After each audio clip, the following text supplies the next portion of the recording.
Hi folks, welcome back to the channel. Thank you for being here today. Today we're going to tie a jig that's I just thought of.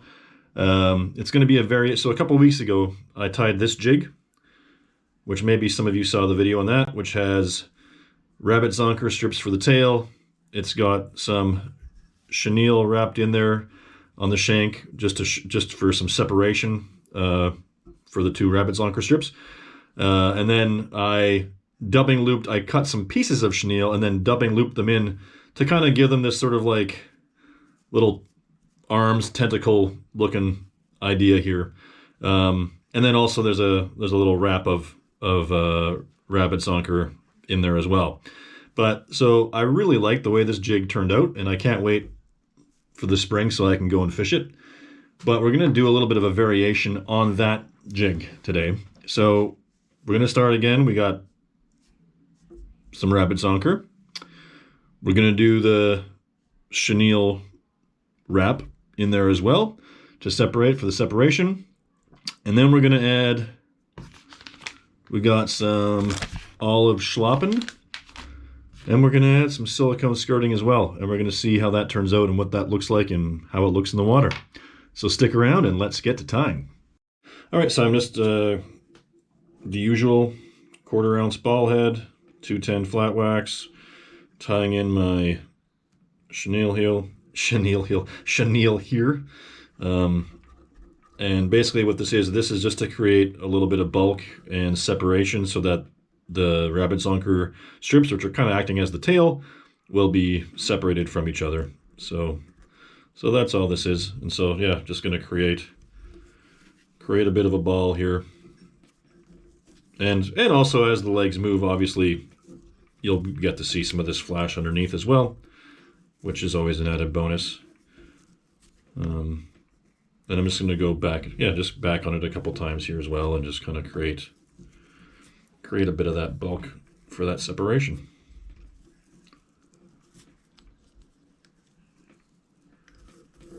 Yeah.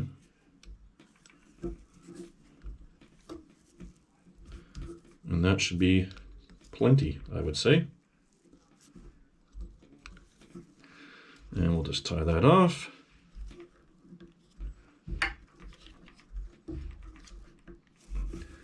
And give that a snip. And now on to the rabbit zonker strips. And I'm tying the rabbit zonker, maybe I need to cut these a bit more. 1 second. All right, I've got my rabbit zonker strips cut here. I've got both of them on. Yeah, and so at the tail, I always like to have a bit of a longer tail because I like that extra action and stuff. And I'm just tying them on so the fur is facing out, right on the sides, and the leather is down. And yeah, I'm just going to tie both of those in at once here.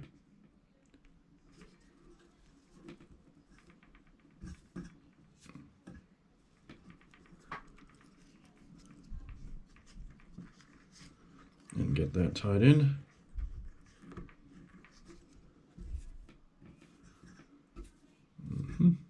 Maybe come down even a bit further here.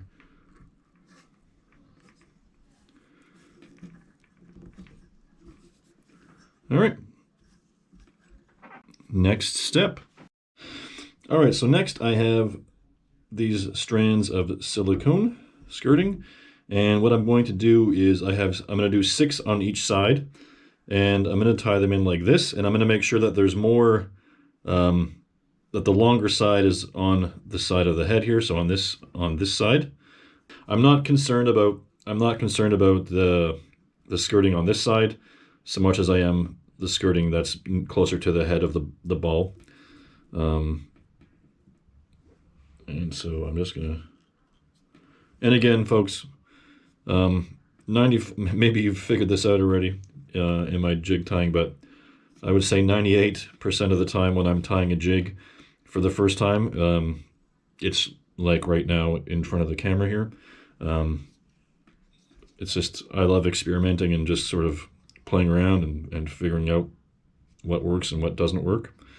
And so yeah, so this is the first time I'm tying this jig. It's not something I've done before, but I sure do have a really good time just sort of experimenting, and sometimes things work out really cool, other times not so much. So I don't necessarily, well, maybe I'll go for total coverage here. I was going to say I don't necessarily even know if I care if I have coverage all the way around with this, but maybe I do care. At least a little bit. So yeah, maybe we'll back off some of these wraps here and move some of this around a bit and try to get some of that on the front there. But anyway, and back. And now I'm going to make sure that some of these wraps are a little more tight. And I'm going to bring my thread all the way back down now to the base over here.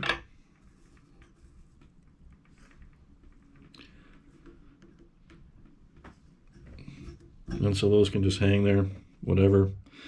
And then what I'm going to do is I just have this little bit of chenille left. So we're going to tie that in on top of that here.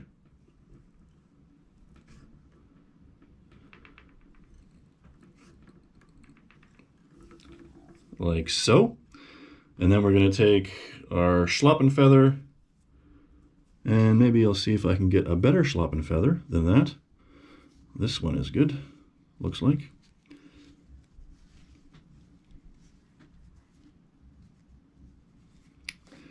And then we're going to take our Schlappen feather here and tie that in as well.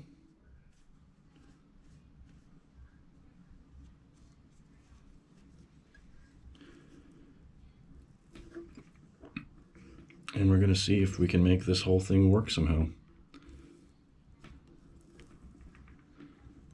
And then I'm just going to advance my thread back up to the base of the ball head here, just underneath that skirting. All right. And I'm just going to start by wrapping the chenille all the way up the body. Maybe I'll clip this little tag end here too. Yeah, just going to wrap this chenille here. And the chenille here, this was just sort of a game time decision here. I just saw, oh, I only have a little bit left. May as well use it up on something. And yeah, so that's what we're doing. And I'm just going to tie that off. Well, actually, I could go all the way there.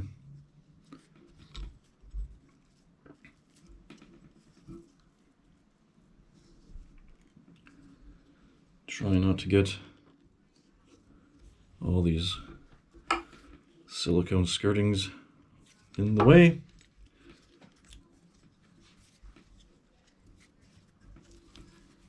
But yeah. And we'll give that a snip. Perfect. And now, hopefully I chose a good feather here. Looks like it. And now we're just going to palmer our feather all the way around up the shank of the hook. And again, try not to get any of that silicone skirting in the way.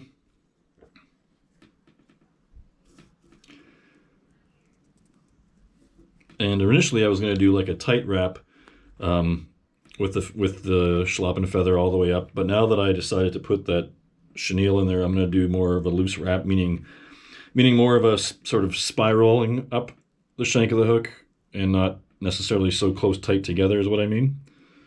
But yeah.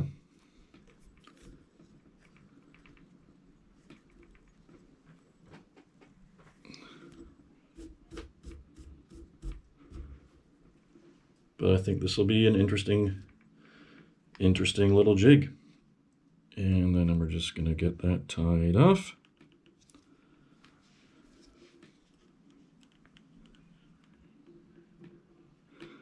Try to cinch that tight without breaking on the thread too much.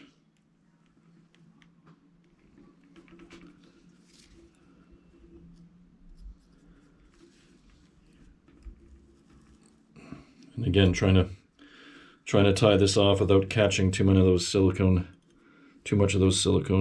legs, or whatever you want to call them. Too much of the skirt, I guess. But maybe.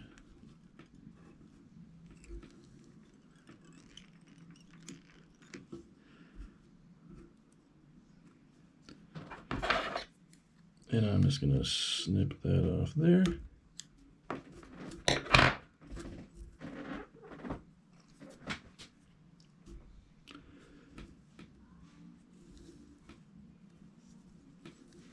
And give this a few wraps here.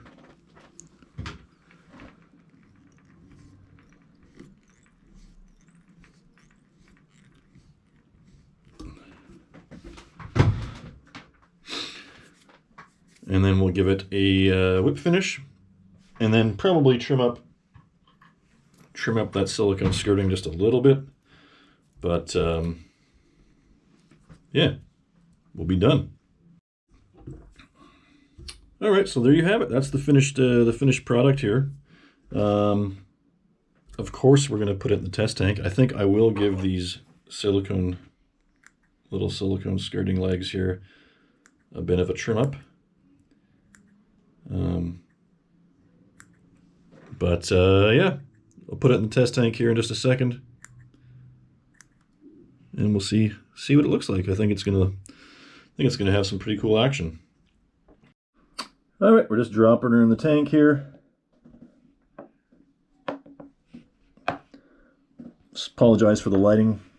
It's kind of getting later in the day here, and I don't have the best lighting in this room, but yeah, it's doing its thing. The silicone little skirting is doing its job.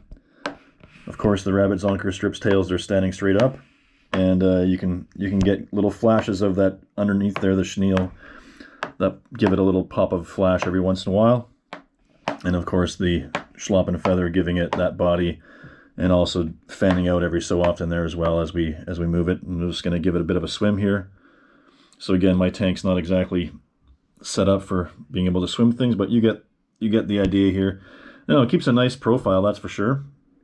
And yeah, so I think you could swim this jig with a couple of little pops and things like that. But also hopping it along the bottom like this, I think will be absolutely deadly. Anyways, folks, thanks again for watching. I really appreciate all the new subscriptions, the views, the likes, the comments. Keep it coming, and I hope everybody is doing well, and we'll catch you next time.